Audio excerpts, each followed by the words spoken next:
Hi, I'm happy to be here today. Oh, a full house, wonderful. And as a registered dietitian, I do get to say, I am the expert in nutrition. So you can take that to the bank with you. So if you don't remember anything else about the discussion here today, and I hope you remember everything, the take-home message that I want you to have is that policy is not science. And the thing that you read on nutrition labels, school lunches, those pyramids and plates, those are policy. Those are not science. Policy and science, in fact, are two different things, and like oil and water, they don't actually mix very well at all. Science, as you all know, those of you who are scientists, it's always changing. It's variable, it's messy, it's open-ended. In fact, the science that we have, we fully expect it to be overturned. Not so with policy. Policy is just the opposite. Policy has to stake a claim. It has to have an agenda, and we don't expect or want our policy to change radically or often. And we expect our policy to get it right the first time, but that's not always what happens. So before the dietary guidelines were created, Americans were merrily going about their business eating about half of their calories from things like meat, whole milk, cream, eggs, fats, and oils. All of the things that we are told today are not healthy, and all of these things that we were eating made up about half of our diet before the obesity and diabetes crisis that we see today. So what happened? Well, the low-fat eating agenda that has become our public health policy, not science, was born in the 70s. And it had a number of contributing factors that have nothing to do with science: politics, economics, personalities. So to start with, in the 70s, we had these agricultural policies headed up by Secretary of Agriculture Earl Butz that had us planting hedgerow to hedgerow, moving livestock off of pasture land and into feedlots. So that was one factor. We also had this gentleman, Ansel Keys, here in the corner, who had a theory, and it remains a theory, that saturated fat and cholesterol from animal products contributed to causing heart disease. And he really wanted this to become a part of public policy because he makes a name for himself, basically, and you get a lot of grant money and establishes your career. At the same time, in the 70s, we had this cookbook, groundbreaking cookbook called Diet for a Small Planet, that proposed, again, another theory, and one that was just mostly based on intuition and warm fuzzies, that a vegetarian diet would save the planet, would feed the hungry, and then picking up on Ansel Keys's theories about saturated fat and heart disease that would prevent obesity and heart disease. Now, all of these cultural forces were in play when Senator George McGovern decided he wanted to make a name for himself by attacking the problem of diet-disease relationship. So he convened in the summer of 1976 for 2 days worth of hearings on Capitol Hill, a bunch of scientists, to talk to them about how we could prevent chronic disease through manipulating nutrition. And a lot of the scientists and the doctors that were there told McGovern what he wanted to hear, which was that we could prevent chronic disease if we restricted certain things in the diet. These would prevent other certain diseases. But a lot of the scientists and doctors that were there told him just the opposite. They said, we don't have nearly enough information to go about radically changing the American diet, and on top of that, promising Americans that if they did change their diet, they could prevent these diseases. Well, McGovern did not want to hear that, and he just simply chose to ignore that information. The result was the 1977 Dietary Goals for Americans. These were not official guidelines, but they became the basis for all federal nutrition policy since. The actual guidelines were institutionalized in 1980. They're reissued every 5 years ever since. The 2010 ones just came out not too long ago. As you can see, if you take a good look at this chart, very little has changed. The basic emphasis, which is to reduce overall fat, to reduce saturated fat, to reduce cholesterol, and to increase carbohydrates, has been the same for the past 35 years.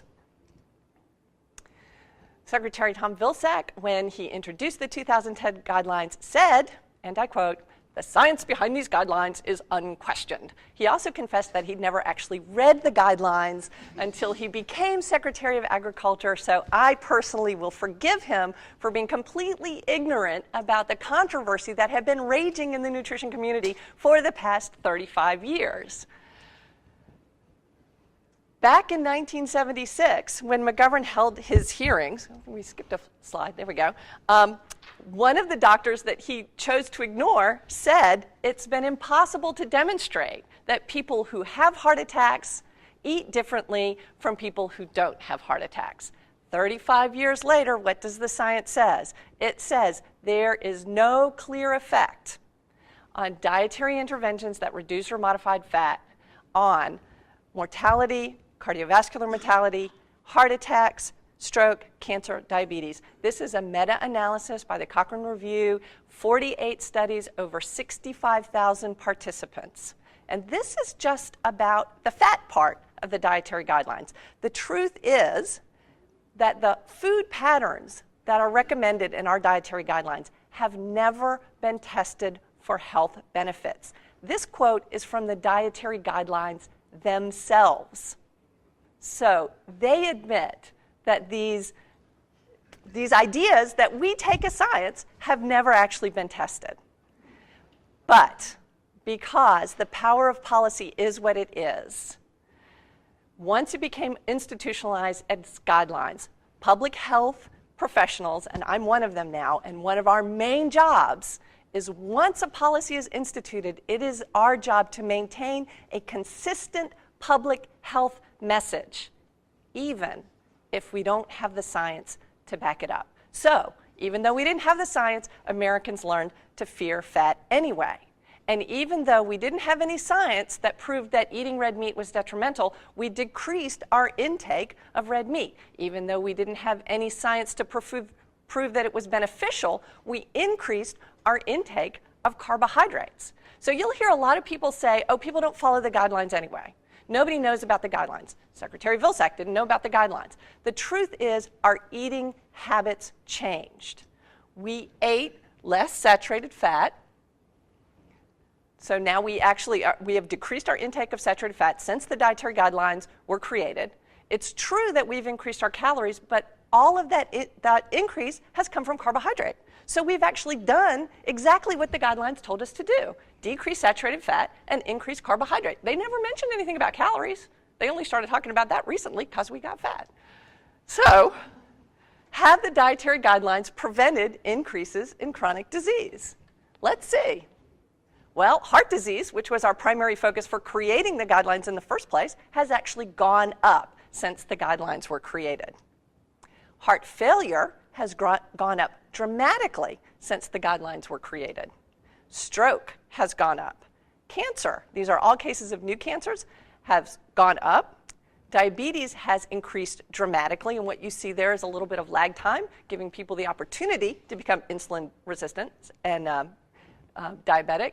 And then this remarkable graph that shows that it is immediately after the dietary guidelines were created that our obesity crisis began. Now, as an epidemiologist, I can't say that the guidelines caused the obesity crisis, but I certainly can say they did not prevent it.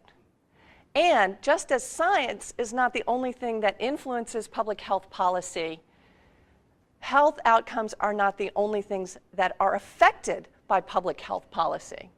So, for about 3 decades, farmers got back about 30 cents on every food dollar spent by Americans.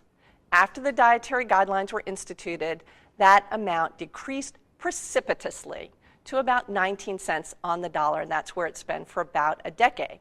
Now, the reasons for this occurrence are probably pretty complicated, but at least part of the reason lies in this graph, that Americans were told to eat less of the foods that farmers get more money for.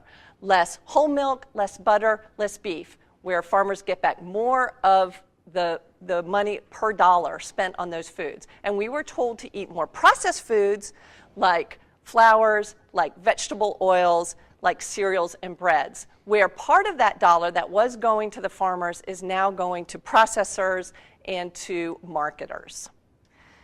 So, in health policy, we talk about the law of unintended consequences. And since our dietary guidelines were created, there have been a lot of unintended consequences. You saw the health results. Those are unintended consequences. We didn't know that was going to happen, obviously, or we wouldn't have done what we did. But there are other unintended consequences. And one of the primary ones is that we've become more focused on fat and calories than we have on nutrition.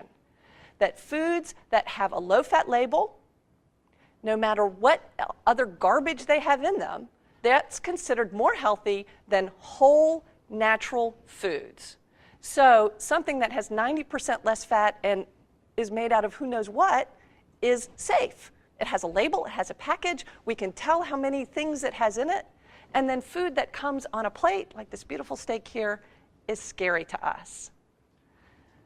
The take-home message that you need to remember is that in the past 35 years, the policy that we've created is not science.